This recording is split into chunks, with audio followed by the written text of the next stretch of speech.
What's popular YouTube? Another day, another shameless ad plug on Thorin's channel.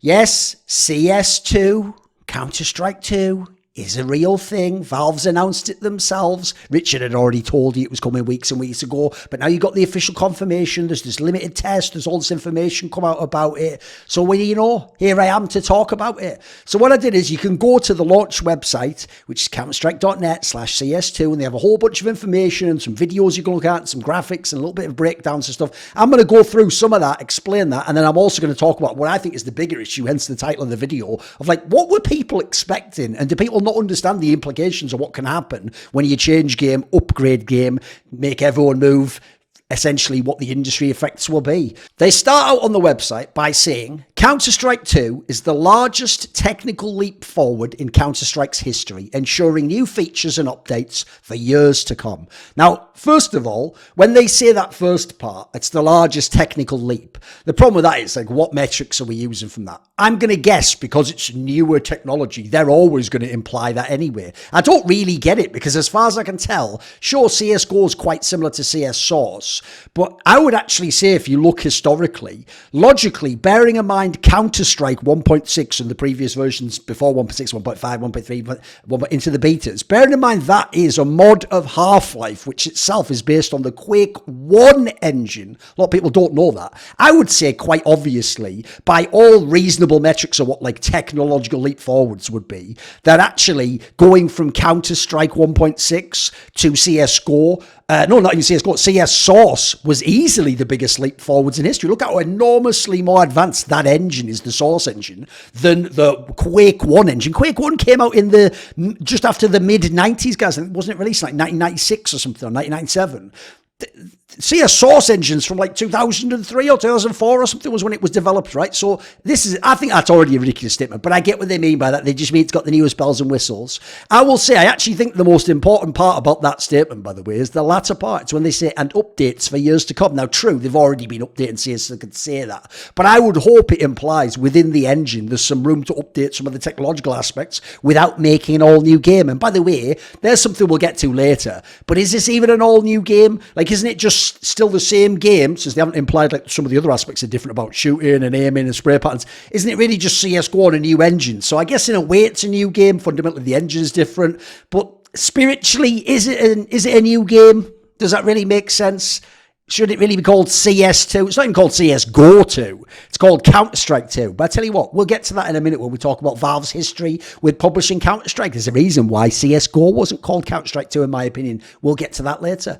Then they say all of the game's new features will be revealed when it officially launches this summer. But the road to Counter-Strike 2 begins today as a limited test for select CSGO players.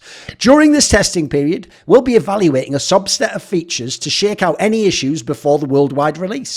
Counter-Strike 2 arrives this summer as a free upgrade to CSGO, so build your loadout, hone your skills, and prepare yourself for what's next. So it's a free upgrade.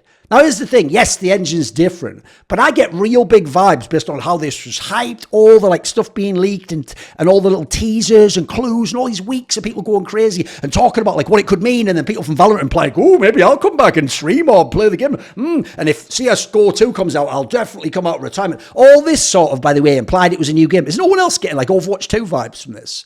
Where like Overwatch 2 is just Overwatch itself with a few bells and whistles changed, and a lot of it's the same actually. And so they built that up as a hype that could change the whole world of esports and randomly change the game, and it didn't really change a whole lot, did it? It's kind of just the same game, same scene. In fact, if anything, obviously Overwatch League's dying out, isn't it? Just go watch Richard Shell if you want updates and all that stuff. So now when we get into some of these different things they're changing, I want to just say at the outset, if a change is bad but makes Counter-Strike more realistic to what would happen in real life, that's still bad to me. I don't play video games for realism. I'm not trying to play a tank simulator where I need 5 people to operate the tank, and one does the turret thing, and one does the map and the rate. That's garbage. Like, guess what? First of all, things in video games are for fun and fantasy and experiencing things you can't do in real life. They're not about pure realism. And also, the reason I say miss me with realism angles is almost everything I think watered down Counter-Strike and CSGO over the years and changes came from this push to be more realistic. Even though, by the way, half the things people talk about with realism would actually fundamentally kill the game dead. Like the obvious one is if you got shot in the leg with a deagle, your leg should essentially be broken and you can't walk properly. Like, that doesn't work already, does it? That's not the way CS works. You go to like very low health, but your body still works the same. So do you want realism? Of course you don't. No one does in that sense. You just get tricked by it as a good idea. By the way, let's make that a theme of this video. Just because something's new and sounds like a good idea doesn't mean it's better and you should automatically embrace it. So the first big thing that they hit you with is these responsive smokes. Looks like the biggest update to the game, by the way, is what happens with the utility as well as the graphics. But even the graphics actually isn't that much of a leap forward compared to CSGO and past games. I think it's a way bigger leap forward. So for smoke grenades, it says smoke grenades are now dynamic volumetric objects that interact with the environment and react to lighting, gunfire, and explosions. Now, a key thing they explain in the video, and they show you like a developer mode where it shows like the different items, is like a smoke isn't just a graphical effect. Hence, by the way, the problem why in the past in the game, obviously people were having one ways and where you were and how close you were was all changing what you could see and what you thought the opponent could see, but maybe he saw something different. Now, in theory, the idea is each smoke grenade is a bunch of items like puffs of smoke basically in the air, and hence they can interact with things like the most obvious example people will see is you can fire bullets through the smoke, and as the bullet goes through, it sort of makes a little hole. And as a result, you can see through the other side. So two people having a spam fight sort of are seeing almost like you had a mini X-ray on over the crosshair, each other behind that. And that's now going to affect how people shoot, what people do when the smoke grenades are down, whether you have to sit behind them, how you push through them, if you sit in them. It's going to potentially affect loads of aspects about the utility aspect of the game, which obviously the utility aspect has been an enormous component ever since 2018 in the Astralis team, or even the big team slightly before that, maybe you could say with God B. Now, here's the problem with that. I think in a way, this smoke angle is good. Like, I like the idea that now there won't be so many problems with stuff like one ways or people coming out the smoke and it taking a second or two to like fade, or if the person who's outside the smoke's easy. I always thought that was very unintuitive, and even worse, it wasn't ever explained, quite frankly, by the devs or anything in-game, seemingly. And it just meant there was all these weird elements to the game, which, like, does that really reward the better player always? Isn't there lock elements involved in that? Now, if they fixed that, then, hey, fair play. I'll give them props. That would be good. The problem is this. I did always think, essentially, that the one-way effect was a bit silly and usually didn't have proper counterplay because you couldn't always know if the person was getting the one-way effect. So I always thought it was a bit gimmicky. This sounds more fair if implemented properly, but I don't like the fact where you can shoot through the smoke. So let's get to that. In the gameplay section, they say, smoke now has the ability to interact with other gameplay events, creating new opportunities. Bullets and HE grades can push smoke to briefly clear sight lines and expand occlusions. So not only do you see when they fire through, do you see like a hole and you see the guy, but if you have a smoke down, like on Monster, Tunnel, Pipe, Overpass B, if you drop a nade onto it, for like a second, it's almost like the smoke just disappears because the whole thing gets blown like that and then comes. So in this scenario, that I'm not actually a fan of generally. Like, I think there are massive implications, and they're not actually as positive as people might think from the novelty or the thrill of the gimmick of seeing it. Like, first of all, any smoke you use early in the round as Ts, or CTs for that matter, that you're using just to establish, like, lock a spot off, make sure they're not as likely to push. If they push, have an ambush set up. Now, they can just, like, waste one or two bullets and just see a few key spots through it. Now, they can not only, I mean, you could just spam on maps like Nuke anywhere or Overpass, but now when you do that, it's more likely you get the kill, I think, at this point in time. It also affects, by the way, the difference between how the strength of the silenced M4, which was that you couldn't see the traces and you couldn't hear it as well, versus an AK. If they both fire, but you can just see through the smoke, somewhat the AK and M4, don't they sort of get evened out and don't lose as much against the silencer in that regard? That already implies something about the economy, by the way. And then, no one else seems to have thought of this angle. Obviously, I'm doing this video before anyone's played the game who hasn't been invited to Valve HQ, etc. But I'll just say an obvious thing I immediately thought of when I saw that grenade effect and then when I saw single bullets going through, which is I just thought to myself, the extreme version would be if you had a Negev. But let's be real, it could even be like an SMG, any weapon that has a lot of bullets and can fire fast. Wouldn't a new aspect of the meta potentially be the idea that someone just like shoots those bullets maybe from a cross angle into a smoke, like the smoke on the monster pipe on overpass B, and then his teammate, the other T, just fires through the empty hole at the people. This sounds like it could actually ruin what smoke grenades do fundamentally. It sounds like actually this could be a massive negative, and it's not really as cool a gimmick as people think. Obviously, we don't yet know how they'll implement it and how players will play around it, but I'm already foreseeing some massive problems, because one of the things actually I like generally is that the function of each part of the utility not only is well understood, but generally works quite well. Now, I will say, the next issue I do have an issue with as well, which is when they say expands to fill spaces naturally, now the smoke will seep out of open doorways and broken windows, go down and upstairs, as well as expand in long corridors and combine with other smokes. Right, the latter part already is alarming me. Combining with smokes. Remember, in Counter-Strike playing matchmaking or a public server, you're not going to see that very often. It'll be one or two smokes. In pro play, what happens if people stack 3 smokes? Does it become like a god mega smoke and make the entire A bomb site of Overpass just cover? And you're just blinded walking through like you're in the movie The Mist or something. That's actually quite a disturbing part. The way that's phrased and just thrown in there, that's a little bit alarming to me. And then also, when they show this aspect of how big the smoke plumes are when they're in open areas and going up and down, I don't think that's good personally. I already thought the smoke was quite OP in CSGO. Now look, the one in 1.6 is quite pathetic, but there should have been a middle ground for me. For me, a smoke is already way too big, lasts too long, and then it in the past had all the one-way effects. So I think the idea it's going to be bigger and spread even more, and the idea it's going to even spread in ways that aren't as even intuitive because it's going to be based on the space and the architect, that actually just sounds like you're taking like predictability and reliability out of the util, and both sides are going to be a bit confused as to what's happening. And the edges of the smoke and where it links it. This sounds like basically the problem with the Molotov, where sometimes it'll leak out and start touching someone, but then other times it just seems to take a different direction. It doesn't quite reach them. And you're like, what the hell? Where's the consistency? Sounds like that's potentially going to affect actually smoke grenades now. And smokes are a core part of professional esports play in CSGO. I mean, quite frankly, I already liked that.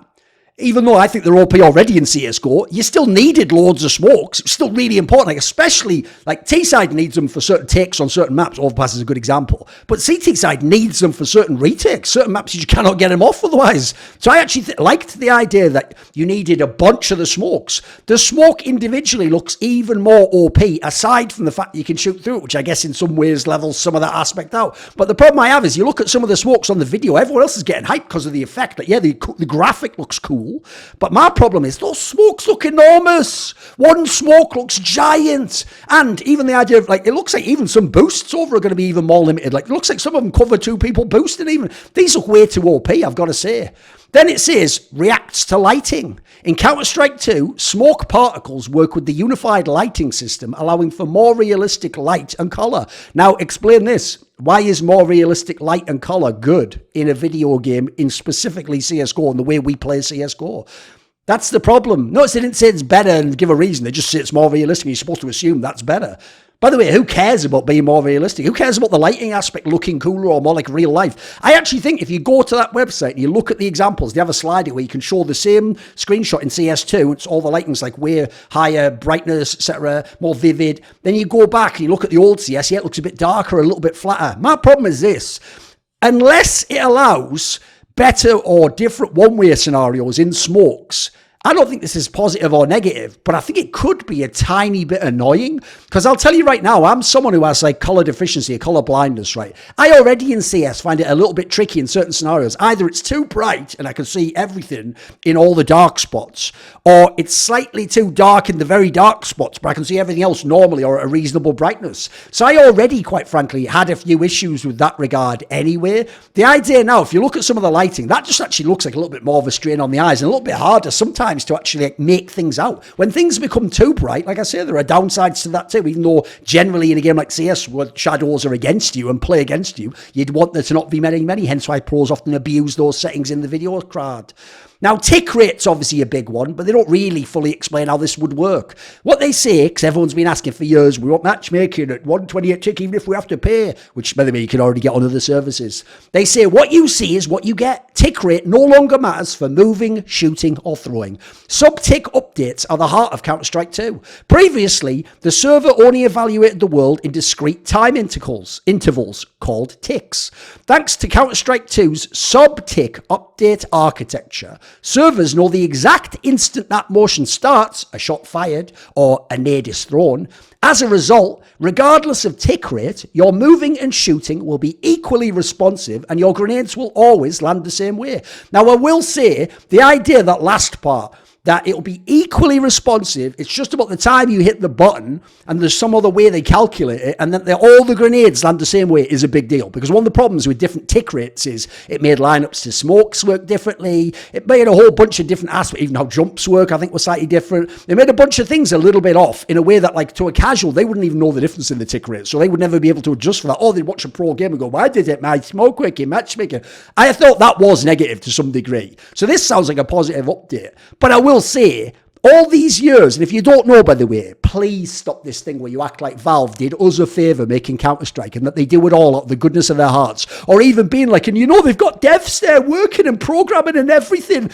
They make billions of dollars profit from Counter-Strike. Profit, not even revenue. Profit. They are so insanely fucking rich from Counter-Strike. CSGO, a game they didn't make. It is nuts that people can't see they have self-interest. That most of the things, 99% of what they do is just in their own self-interest and makes them rich. Rich, more, not only just more money, rich, incredibly wealthy and powerful in esports. The joke is they have so many different golden geese laying eggs, like the Dota 2 thing, like the skin market. That's why they don't care as much about updating CSGO or balancing it. They just get, there's too many. They're just so rich, they're overflowing with a luxury, an abundance of riches that they just can't choose between them. They can't pick between which they want to do this day, and sometimes one of them, like CSGO, gets neglected. Because this is the angle I can't handle, is people begged for 128 tick rate. The people who now probably quit Counter-Strike or who think matchmaking's a shit experience, they don't want to pay for a third-party service, well, they already bought the game, or they're sick of cheaters, right? Those people were told for years, like, basically, it's not possible for reasons X, Y, and Z, and then they would just either, like, not give a reason first, or they would change the reasons or the implication. And if you ask behind the scenes, you got a different answer from the public. And quite frankly, I think they just didn't want to pay as much. I think they just wanted cheaper servers that they would run in that sense. I think they wanted all the costs in this sense. They thought it was too niche to be taken on by third-party people. That's the part I find so weird. It's why, by the way, on this particular section, everyone was going, ha ha, now face it, and DSEA will die. I don't think so. I talked about this on By the Numbers.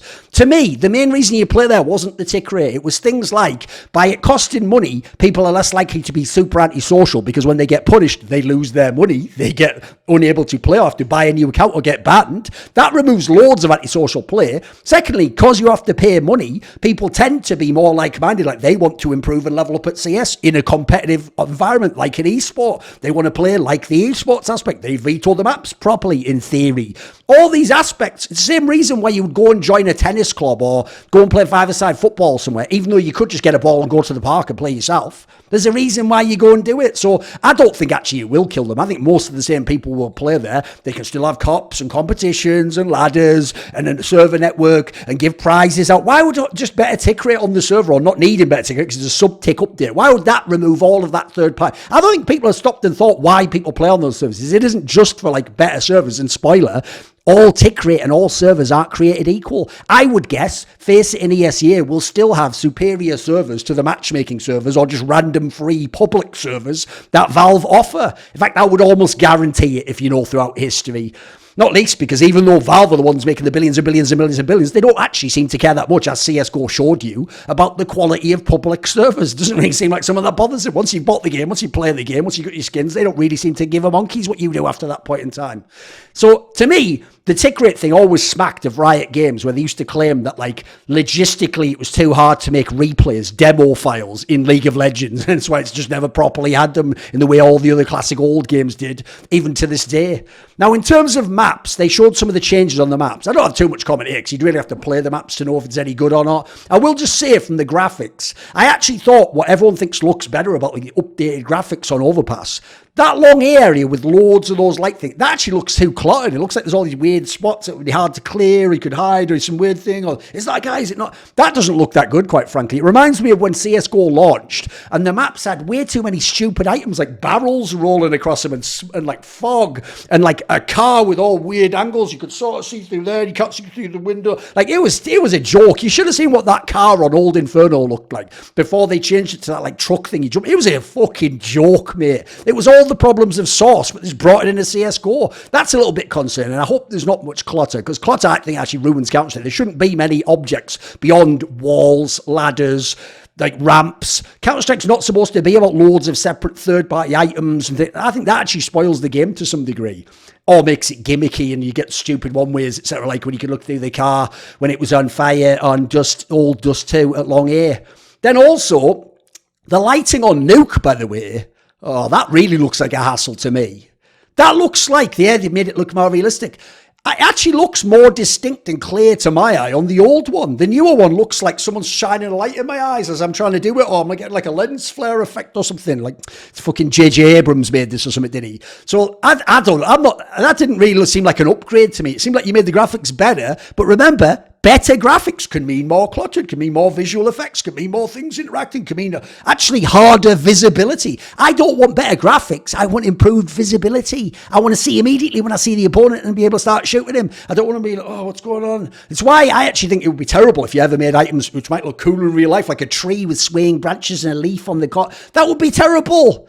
Like, remember when chickens have run in pro games and people are fired think it was a person stepping out? That's not good. I'm amazed they still have the chickens in the game in that sense. It just shows, does Valve really know esports or get it? I don't think they do, quite frankly. By the way, if you want to get free DJT, which you can use to enter competitions like the World's Prediction Series Spring Competition and win real crypto prizes, every day you log into your esports bet account, you will receive 600 DJT for free. Every single day, it'll come up on the screen and then you get it.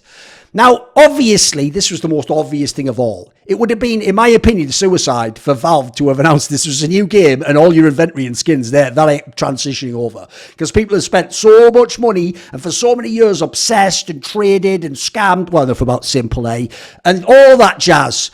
So to me, it was obvious they were going to keep the inventory, not least because of what they did in Dota when they upgraded that game and they let people keep everything. So that was obvious, and I think it's a very good thing. I think it means not only is it a free upgrade, but everyone's got the skins. Everyone's just going to be playing CS2, basically. Even if CSGO still existed, people would just play CS2. It's going to be a painless transition, you hope. And quite frankly, I hope that what this means with the new inventory is they also open up some options more for other people in the scene. I want team orgs and TOs to have better tools and access to release their own skin and skin lines and make loads of money. I think that would be an awesome sort of cottage industry for all these business stuff. Hell, I'd have one. Why couldn't I have one with the esports to start? Wouldn't that be cool if we had that sort of angle and we all just made money off it and Valve made their money off it and it's in the cases? I think that would be great for everyone. I think we have an excellent way to level up. Problem is, game devs tend to think, well, why would I let you make money when I could just make money? Well, I mean, I could make you some more money and then I could have some of it. No, but I prefer the one where I make almost all the money, but not quite the money you would have made me. Then you don't make any money though, because it's my game and not yours. Like, that's game devs for you. And if you don't know that, you probably haven't met the big game devs. I have. I've spoken to them.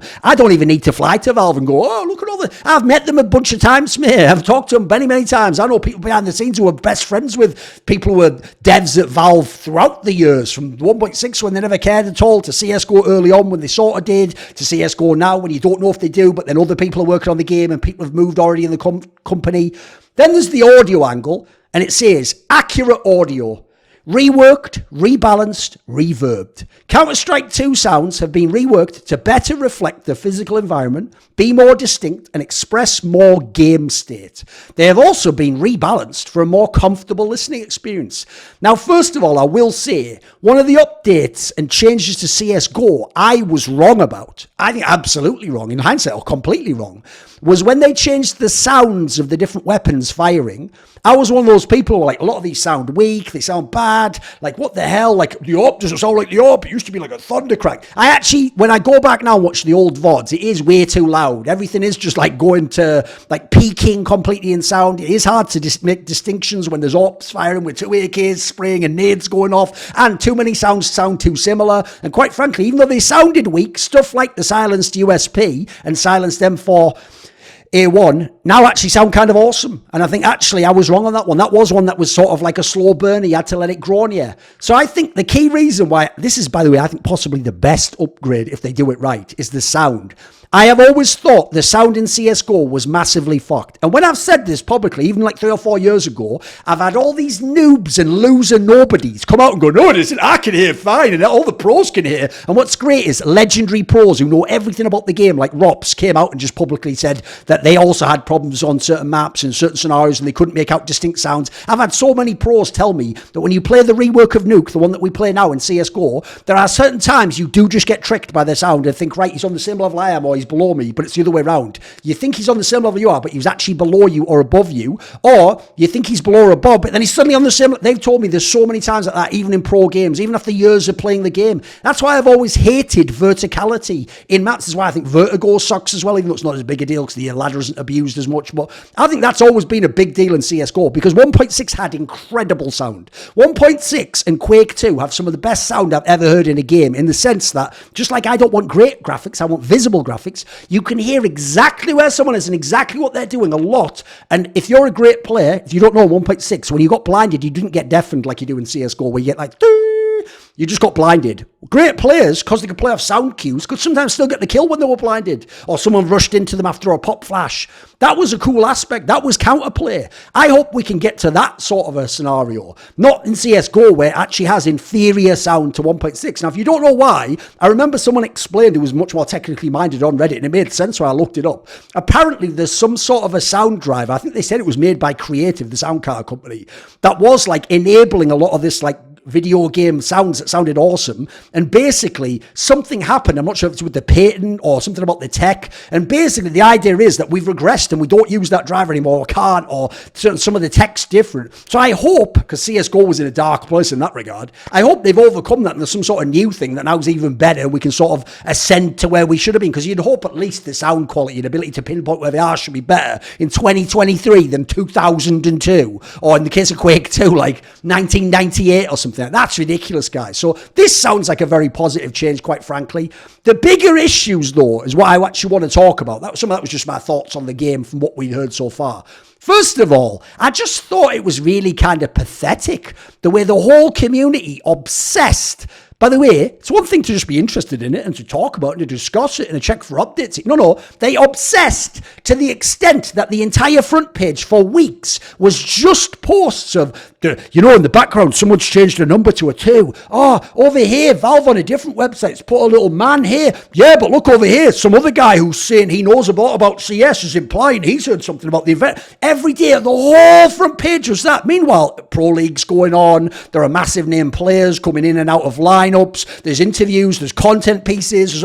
That's not getting up there because it's all just stupid rumors and stupid like obsessing. And quite frankly, the way people did it was so cringe. Everyone acted like when Richard announced this on the 5th of March that it was Christmas Eve that day, and every single day since they've acted like they wake up like groundhogs. They're like, Christmas Day today, Christmas Eve rather. Oh, tomorrow CS2 comes out. Oh, I can't wait for this. Oh, imagine if I get this and I get that and I get that and I get, oh, quick, it's time to go to bed, 11 p.m. Hope when I wake up, CS2's out. They wake up the next day, instead of going, oh, it's no CS2, maybe I should slow my roll, sort of like, keep checking out all the stuff. But let's see when Valve releases. No, wait a second. Starting now. No, wait, no, start. No, wait, starting now. No, wait. Now, starting Christmas Eve, go to sleep, wake up. Man alive. Guys, this was 2.5 weeks of people acting like cringy little kids who couldn't stop pissing their pants in excitement. Even though we had ESL Pro League going on, we had big name players coming in and out of lineups, having health issues, having children, family scenarios, people getting framed over potential support of like war criminals. There's a fucking major on the horizon, the RMR's coming up, we've just had the online qualifiers for that. And this is all people could obsess about. And the clout chasing. Just the cloud chasing. People who are only streamers and don't care about CS esports. People who are only in Valorant and don't give a fuck about CSGO. Just having to pretend they cared. Eyes emoji. Le headshot. Maybe I am having the one tap.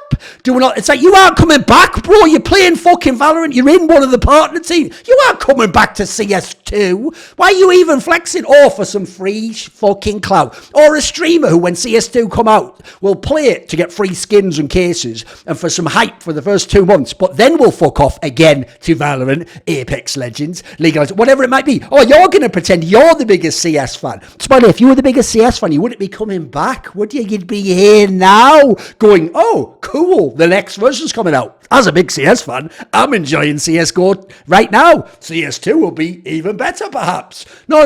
These peons have to just rock back up again. I'm back. Oh, God. We didn't miss you, mate. We didn't miss you. Fuck off to your little kid shooter if you love that game so much. And then when Richard did report this on the 5th of March, 22nd of March now, we found out this is official. That little dickhead striker at HLTV.org. By the way, name your top 5 pieces of content Striker's done in his entire career in Counter-Strike, any version. Did you even name 2 when I just said that? Can you name 2? But who the fuck is this person to repeatedly question me and Richard Lewis and what we know and what our connections are and whether we're right about something? And I'm not sure I like the way you've done that. And the journalistic principle. Who the fuck are you, bro? Who the fuck are you? So what I'll say is this. Richard Lewis published his article the same day Striker, the editor-in-chief of HLTV.org, now by the way, made this article, instead of it saying Counter-Strike 2 is coming, report, which is what it would have said when Miro was there, and then you hyperlink to Richard's report and say, Richard Lewis, award-winning journalist, has said that Counter-Strike 2 is coming, and so it could be any time soon. No, instead, he's done this shitty, like, almost TMZ level journalism where it's like, Counter-Strike 2 is real and around the corner, according to Richard Lewis. You know, he's implying there that, like, Richard might just be full of shit in the headline. And yet Striker has no information himself, as you can now see, to even imply or suggest Richard might be not telling the truth or wrong. But he's questioning Richard's credibility in the headline. Then you go down here and it says about, CSGO is changing their banner. There's an update to the NVIDIA drive. Then you go all the way down. It goes, no information was directly communicated by Valve. And with history dictating the hype around new versions of the game, blah, blah, blah. That almost implies, by the way, they're just pissed off that, like, Valve didn't just tell Striker. Do some journalism, homie. You work for HLTV.org as the editor-in-chief. Maybe pull your finger out your ass, clean it off, and fucking go and actually bang on the keyboard and do some journalism. Here's my question to Striker and HLTV.org. Why didn't you have this story? Aren't you supposed to be the home of Counter-Strike? Why didn't you break this story? Why is Richard Lewis, who currently doesn't even work for a site anymore, by the way, why is he a guy with a Substack 10 levels above you, even just with his Substack? That's a question for you to ask. And then go to the last part. Now, however, anonymous sources have reached out to journalist Richard Lewis, just journalist, by the way, not, two-time esports award-winning journalist, not veteran of the esports industry, Richard Lewis, not Richard Lewis, the person who broke the iBuyPower match fixing story and numerous other very important stories. No, just journalist Richard Lewis with information that this time is different. Get actually fucked. Even HLTV does that. Like, why do you have to act like you're the only ones allowed to be legit in CS and no one else can be? Fuck right off. And then, how about this? I've got to ask the question. This is why I found it so cringy. Why were people so eager for CS2? Have I missed something? Not only that, they did imply it was CSGO 2, right? But let's get to that. So I think this is the reason why. First of all, I think CSGO is still a very good game. It's arguably the best active big title esport. Look, I think CS 1.6 was better and past versions of that were better, but we haven't got a time machine. We're stuck with CSGO now. That's what we have at the current point.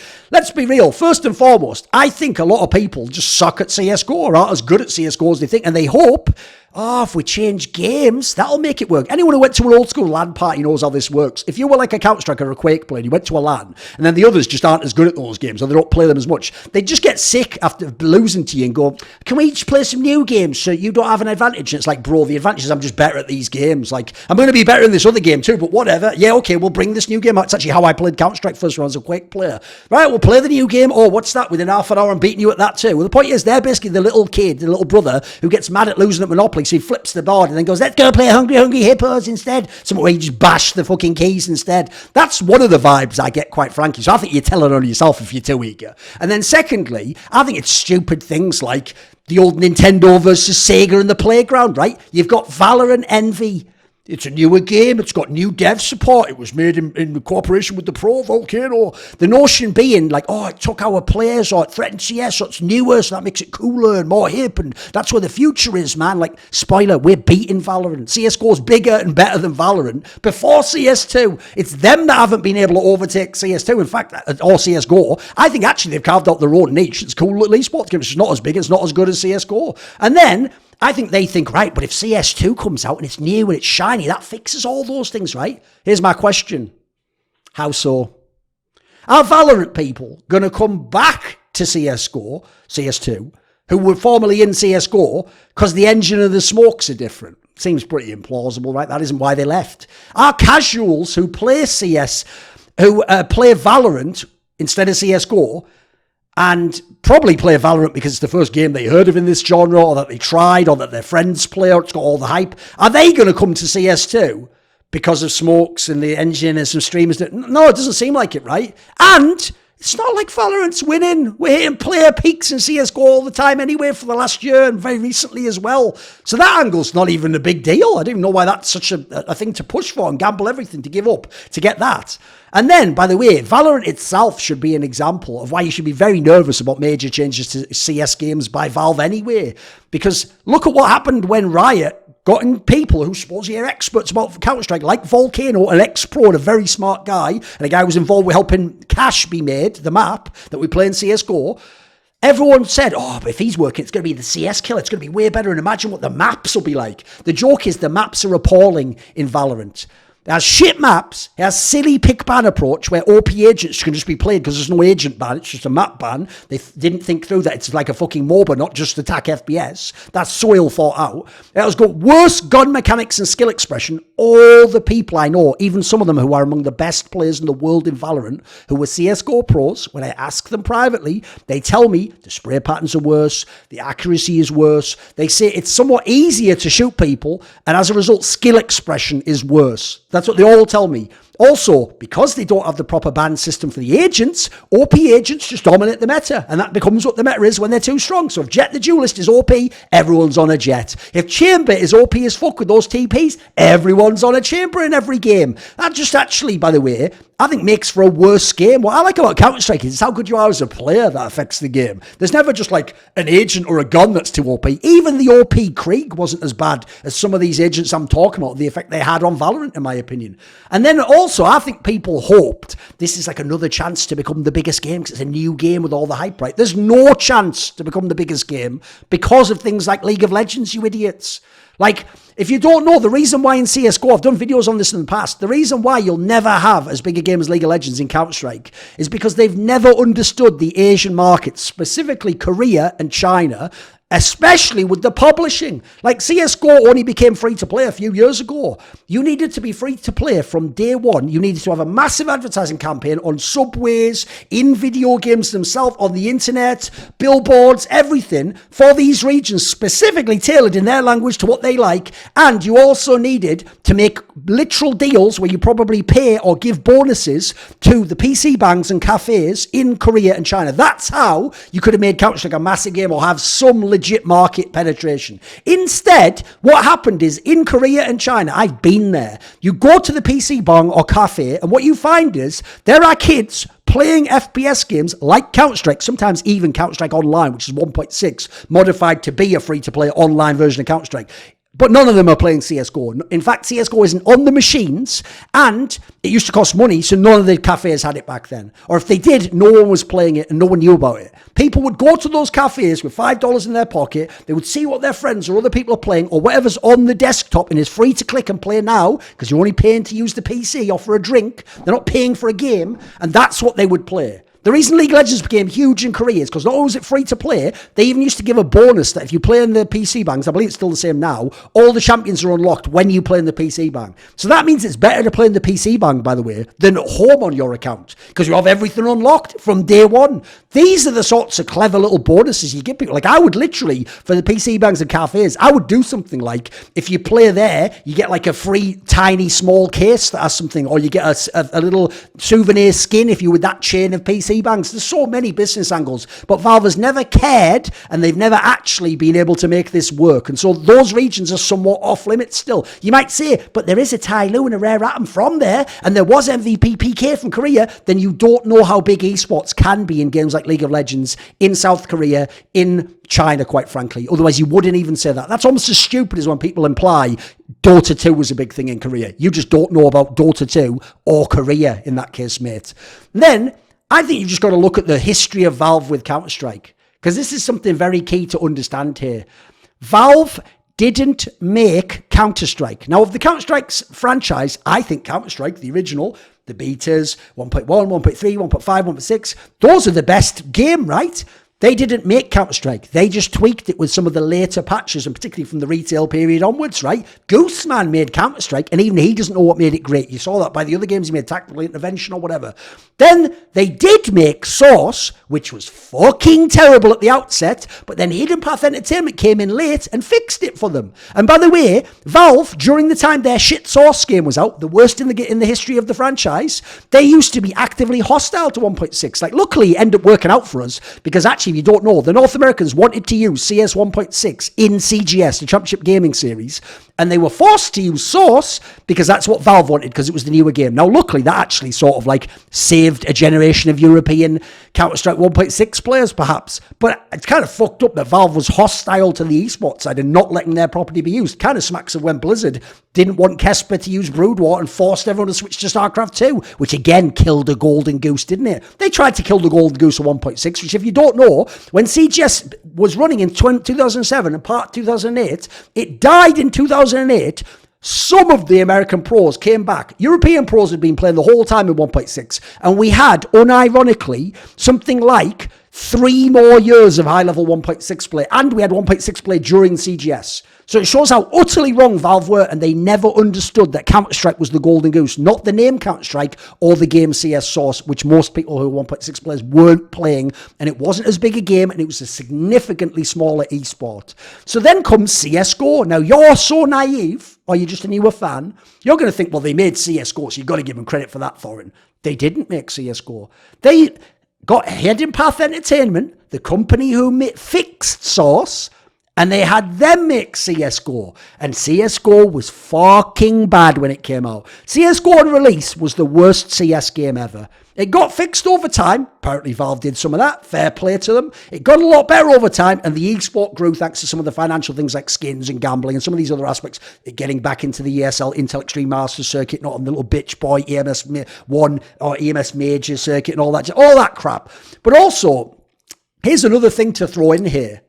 So, when they made those different versions of Counter-Strike Source, I've always wondered this.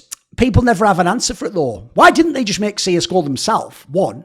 And then two, why is it called CSGO, CS Global Offensive? Because I was there. I wrote a column people like to dunk on now when we also had never seen CSGO, and they brought a bunch of Source pros and people like Torble and Joe Miller to Valve HQ to play it. And I made a column saying, I don't think this will succeed, actually. I think it'll be a worse game. Sounds bad. Sounds like a bad sequel. People like Joe Miller got mad and were like, it isn't a sequel. And they parroted the Valve rhetoric of like, it's not a sequel. It's a standalone game. Counter-Strike 1.6 can still exist. It's another game. And it's got console port, etc. First of all, how'd that console port work out? Exactly. And secondly, it was the sequel, and it did replace CS 1.6. And in fact, even worse, it literally immediately replaced 1.6 in the circuit, but at a lower level. It killed 1.6 at the beginning part of 2012, when it was still a huge game, getting 40,000 people watching that like IEM6 World Championship between Navi and the Poles of ESC, which was won by ESC, and Passion was the MVP.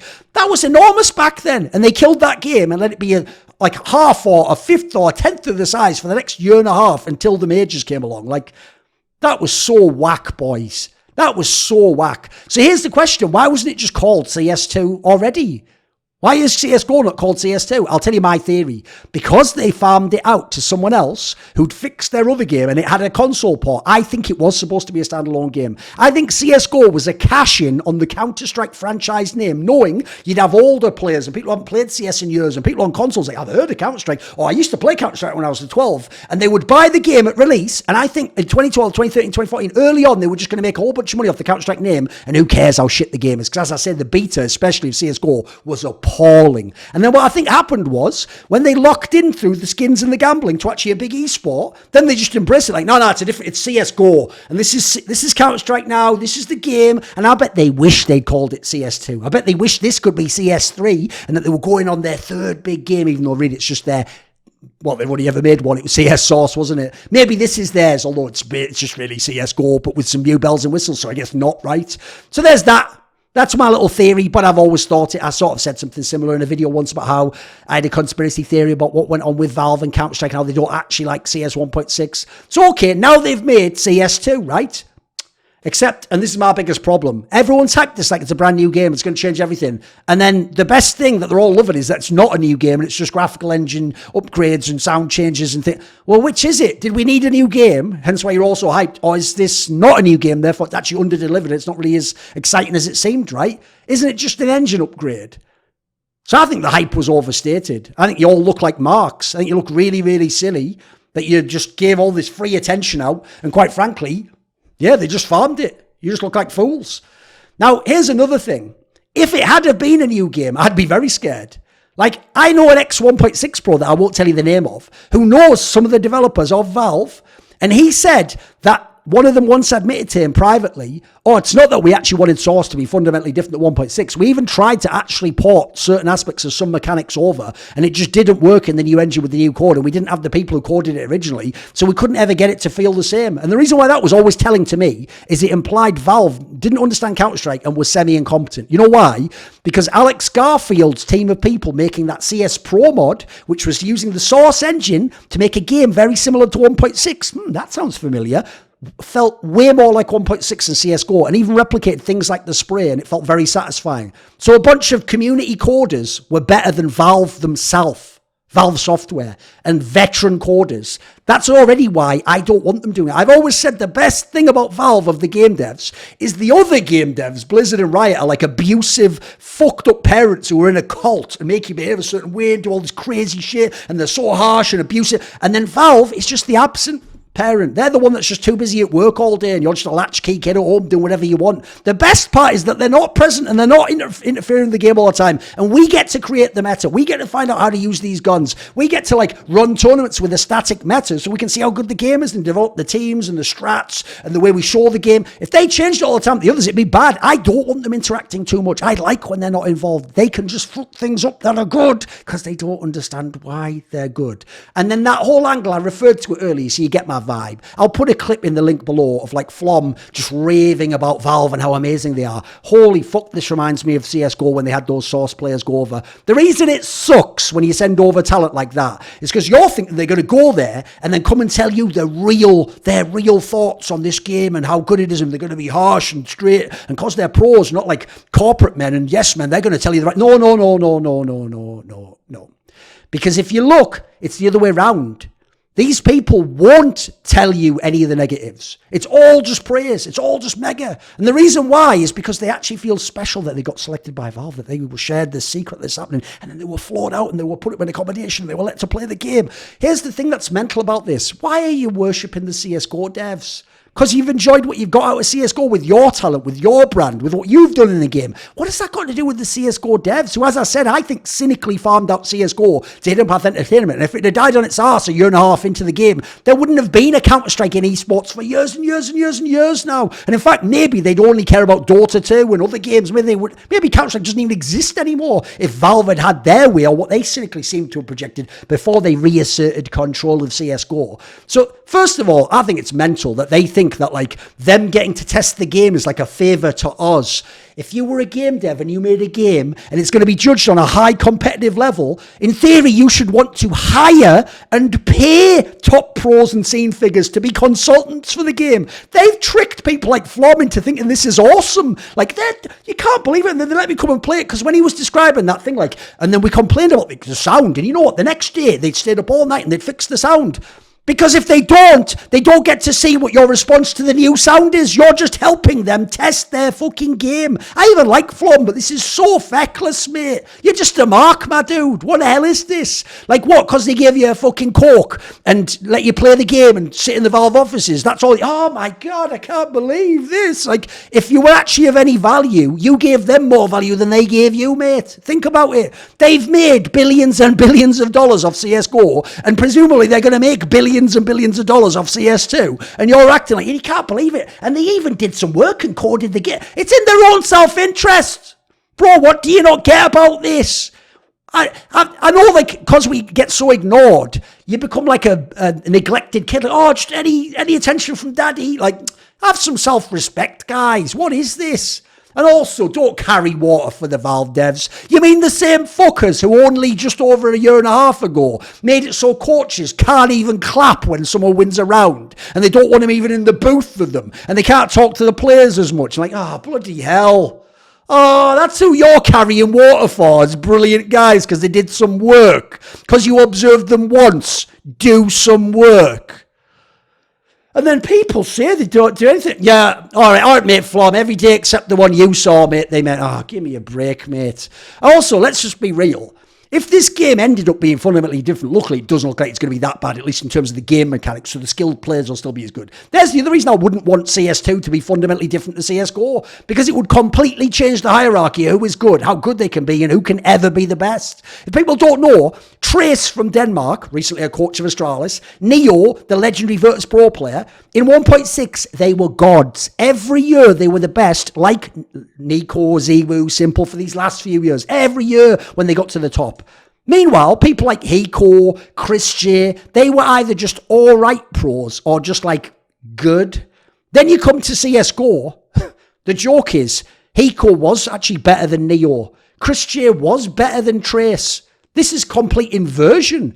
So if you are players like Ziwu, Monacy, Shiro and Axile, Yukindar, Kesara, or even people like Wonderful that are coming along, Patsy, actually, it would suck for you if CS fundamentally changed. Unless you were the lucky one, and if you're someone like Ziwu, it's almost impossible to get this lucky, because if you're already the best player today, there's nowhere to go. There's only down, because what the odds is stay exactly the same if the game's fundamentally different.